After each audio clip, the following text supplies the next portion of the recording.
নমস্কার বন্ধুরা, কেমন আছেন আপনারা সবাই? আশা করছি সুস্থ আছেন, ভালো আছেন। এমন কিছু ছোট ছোট টিপস থাকে যেগুলো আমরা প্রত্যেক দিনের কাজে ব্যবহার করলে সংসারের খরচটাও কমিয়ে ফেলতে পারি। এমনই কিছু অসাধারণ টিপস শেয়ার করব, চলুন তাহলে দেখে নিই। প্রথম যে টিপসটি শেয়ার করছি, এই ধরনের যে ব্রাগুলো আমরা নতুন কিনে নিয়ে আসি বন্ধুরা, এই ব্রাগুলোর যে হুকের জায়গাটা থাকে খুবই প্রথম নতুন অবস্থায় ধার থাকে। এর ফলে নতুন অবস্থায় ব্যবহার করতে গেলে আমাদের অনেক সময় পিঠে কিন্তু ব্যথাও করে, যন্ত্রণাও করে। তাই আরও একটি সমস্যা হয়, যখন এই হুকগুলো লোহার হয়, ব্যবহার করতে করতে তো অবশ্যই ধুতে লাগবে, এমনকি জল লাগলে জং ধরে যায়। তাই নতুন অবস্থায় যদি আমরা, অবশ্যই আপনারা সেম কালারের নেল পালিশ নেবেন। এইভাবে নেল পালিশ যদি হুকের মধ্যে লাগিয়ে নেওয়া যায় তাহলে কিন্তু জং ধরবে না। এটা একটি বড় উপকার হবে, অনেক দিন ইউজ করতে পারবো। আর পিঠে নতুন অবস্থায় ব্যথা কখনোই লাগবে না। অ্যাপ্লাই আপনারা অবশ্যই করে দেখবেন, তারপর কমেন্ট করে জানাবেন। পরবর্তী যে টিপসটি শেয়ার করব, আমাদের প্রত্যেকের বাড়িতেই পা মোছার জন্য এই ধরনের পাপোশ ব্যবহার করি। এই ধরনের পাপোশগুলোকে রেগুলার যদি আমরা জল দিয়ে ধুয়ে দিই, বেশি দিন ভালো থাকে না, খুব অল্প সময়ের মধ্যেই নষ্ট হয়ে যায় পাপোশগুলো। তাই রোজ যদি নাও ধোয়া হয়, কিভাবে পরিষ্কার করতে পারি? আমাদের বাড়িতে জামা কাপড় কাচার জন্য এই ধরনের ব্রাশ আমরা প্রত্যেকেই ব্যবহার করে থাকি বন্ধুরা। এই ধরনের ব্রাশগুলো দিয়ে যদি আমরা এইভাবে পাপোশটাকে পরিষ্কার করি, পাপোশের মধ্যে দেখুন যত ধুলো ময়লা আছে খুব সহজেই বের হয়ে যাবে। এমনকি আমরা অনেকেই ঘরে চুল আঁচড়াই, সেই চুলগুলো দেখা যায় পাপোশে আটকে ধরে, যার ফলে পাপোশে অন্যান্য নোংরাও আটকে ধরে চুলের কারণে। ব্রাশটা দিয়ে আমরা মাঝে মাঝে এরকম একটু পরিষ্কার করলে ব্রাশের মধ্যেই দেখবেন কতটা পরিমাণ চুল, এমনকি সুতো, এই জাতীয় নোংরাগুলো আটকে যাবে। আর আপনাদের রেগুলার যদি পাপোশটা নাও ধোন, তাও কিন্তু আপনাদের পাপোশটা খুব সুন্দর পরিষ্কার থাকবে, এমনকি পাপোশটা সহজে নষ্টও হবে না। একটি পাপোশ আপনারা অনেক দিন পর্যন্ত ব্যবহার করতে পারবেন। চলুন তাহলে পরবর্তী টিপসটি আমরা দেখে নিই। আমাদের বাড়িতে এই ধরনের অনেক জামা কাপড় থাকে যেগুলো হয়তো খোঁচা লেগে যায়, ছোট ছিদ্র হয়ে যায় কাপড়টা। এইভাবে জামা কাপড় ছিঁড়ে গেলে খুবই সমস্যার মধ্যে পড়তে হয়। কোনো রকম সেলাই ছাড়া, মানে সুতো ছাড়াই এটাকে আমরা জোড়া লাগিয়ে নিতে পারবো কাপড়টিকে। কিভাবে? সবার প্রথমে সেফটি পিন নিয়ে নিয়েছি। সেফটি পিনের সাহায্যে যেখানটায় আমাদের ছিঁড়ে গেছে বা ফেটে গেছে সেই জায়গাটায় সুতোটাকে এইভাবে একটু আলগা করে নিচ্ছি, মানে চার সাইড থেকে গোল করে ঘুরিয়ে আমাদের এইভাবে সুতোটাকে আলগা করে নিতে হবে।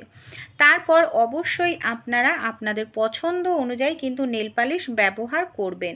যেখানটায় ফেটে গেছে দেখুন, সেই জায়গায় সুতোর ওপরে আমি এই নেল পালিশটাকে এইভাবে দিয়ে দিচ্ছি। নেল পালিশটা অবশ্যই উল্টো পিঠে দেবেন, তাহলে কিন্তু খুব ভালো হবে। সোজা পিঠে কখনোই দেবেন না। উল্টো পিঠে নেল পালিশটা দেওয়ার পর এইভাবে আমি এটাকে কিছু সময় রেখে দেব শুকনো করার জন্য। দেখুন আমি কিছু সময় এটাকে রেখে দিয়েছিলাম। যখন এটা পুরোপুরি শুকনো হবে, সাইডের যে কাপড়গুলো আছে সেই কাপড়গুলো কিন্তু নেল পালিশের কারণে সুতোগুলো একটার সঙ্গে একটা জুড়ে যাবে। এমনকি কোনো রকম আমাদের সেলাই করার প্রয়োজন পড়বে না, সুই সুতোর প্রয়োজন পড়বে না। আপনারা এই ধরনের ছোট জায়গায় ছিঁড়ে গেলে, বড় জায়গায় নয় ছোট জায়গায় অ্যাপ্লাই করে দেখতে পারেন। পরবর্তী যে টিপসটি শেয়ার করব, এই ধরনের বোতল কম বেশি আমাদের প্রত্যেকের বাড়িতেই আমরা ইউজ করে থাকি। তো এই ধরনের জলের বোতল, কোল্ড ড্রিঙ্কসের বোতলের অসাধারণ 3টি টিপস শেয়ার করব। সবার প্রথমে কোল্ড ড্রিঙ্কসের বোতলটাকে ঠিক মাঝখানটায় আমি এখানে কাঁচির সাহায্যে কেটে নেব। দেখুন অর্ধেক করে কেটে নিলাম। চলুন তাহলে সবার প্রথমে ওপরের অংশটাকে কি কাজে ব্যবহার করি সেটা দেখে নিই। এখানে আমি নিয়ে নিয়েছি একটি কাঁচি। কাঁচির সাহায্যে কি করছি দেখুন, এইভাবে সরু সরু করে আমি পুরোটা কেটে নেব। একেবারে সরু সরু করে কেটে নিয়েছি আমি বোতলটাকে।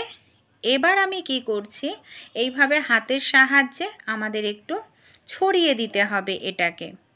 অসাধারণ একটি জিনিস আমাদের তৈরি হয়ে গেল। কি কাজে তাহলে এটাকে আমরা ব্যবহার করতে পারবো বন্ধুরা, চলুন তাহলে দেখে নিই। দেখুন, আমরা অনেক কিছু এই ধরনের ব্যাটারের খাবার তৈরি করি যেটা ফেটানোর জন্য আমরা হ্যান্ড উইস্কের ব্যবহার করি, কিন্তু এই ধরনের বোতলের সাহায্যে আমরা ফেটিয়ে নিতে পারি, মানে হ্যান্ড উইস্কের কাজে আমরা ব্যবহার করতে পারি।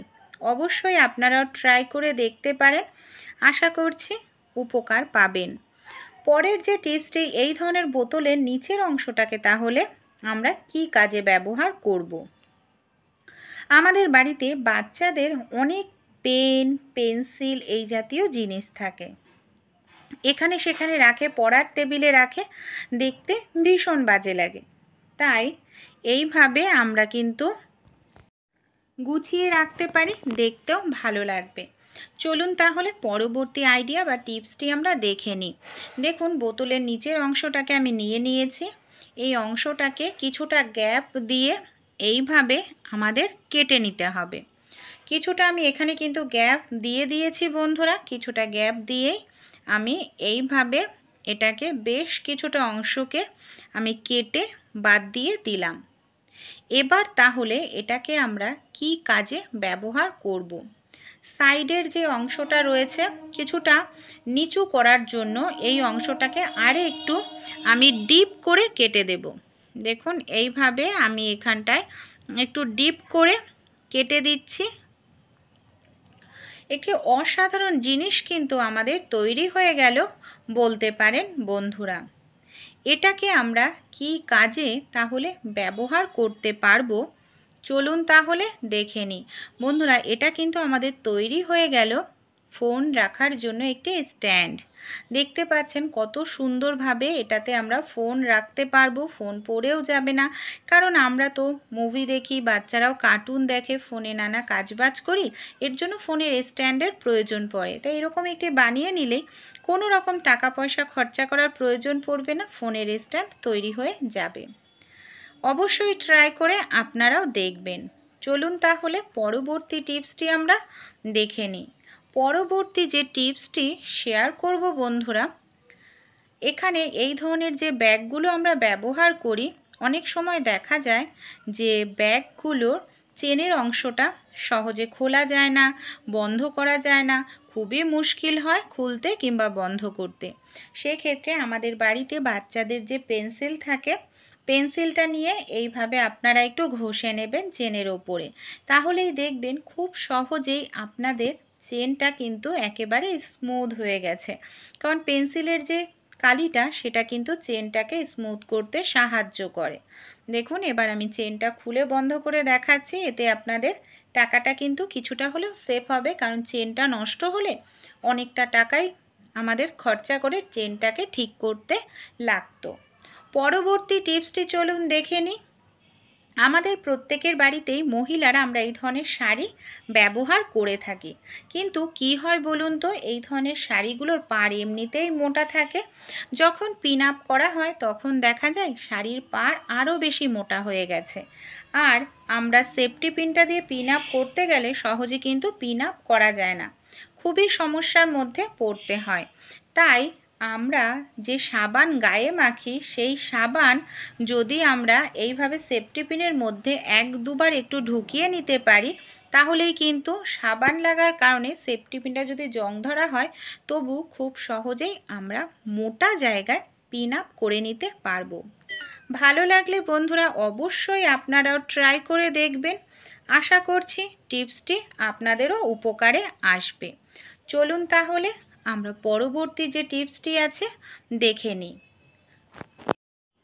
সাবানের মধ্যে আপনারা কি কখনো পেরেক ব্যবহার করে দেখেছেন? কেন আমরা সাবানের মধ্যে পেরেক ব্যবহার করব?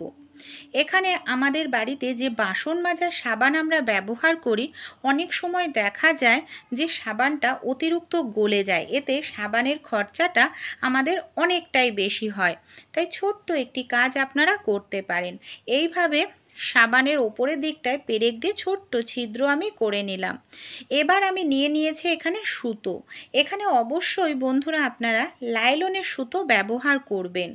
তারপর সুতোটাকে আমি খুব ভালো করে টাইট করে গিঁট দিয়ে নিচ্ছি।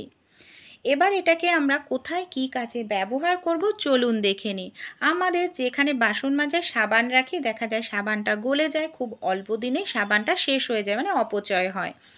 আমাদের বাড়িতে বাসন মাজার যেখানে জায়গা আছে দেখুন, সিঙ্ক বলুন বা যেখানেই আপনারা বাসন মাজে সে জায়গাটা পেরেক পুঁতে এইভাবে সাবানটাকে ঝুলিয়ে রাখবেন। বাসন মাজার সময় আপনারা স্কচব্রাইটে এইভাবে সাবানটা লাগিয়ে নিয়ে খুব সহজেই বাসনটা মেজে নিতে পারবেন।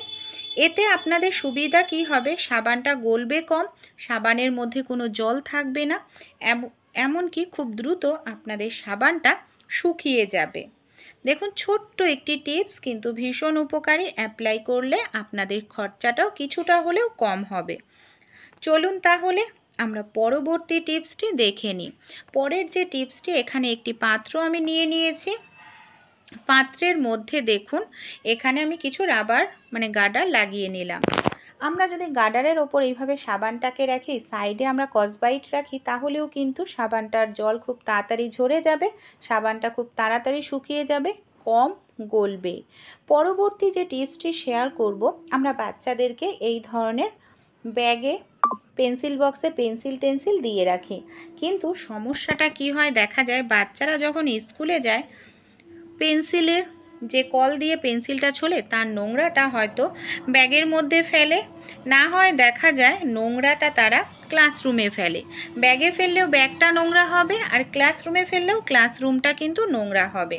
তাই ছোট্ট একটি কাজ আমরা করতে পারি, বাচ্চাদের স্কুল ব্যাগের ভেতরে এরকম একটি সেফটি পিনের সাহায্যে যদি একটি পুরনো জুয়েলারি ব্যাগ আমরা লাগিয়ে দিই, তাহলে কিন্তু বাচ্চাদেরকে যদি শেখাই যে পেন্সিলের নোংরা বলুন কিংবা খাতার টুকরো এখানে সেখানে না ফেলতে, আর নোংরাগুলো এরকম জুয়েলারি ব্যাগের মধ্যে ফেললে তাহলে ক্লাসরুমটাও নোংরা হবে না, ব্যাগটাও নোংরা হবে না, বাচ্চাদের একটি খুব ভালো অভ্যাস শেখানো যাবে।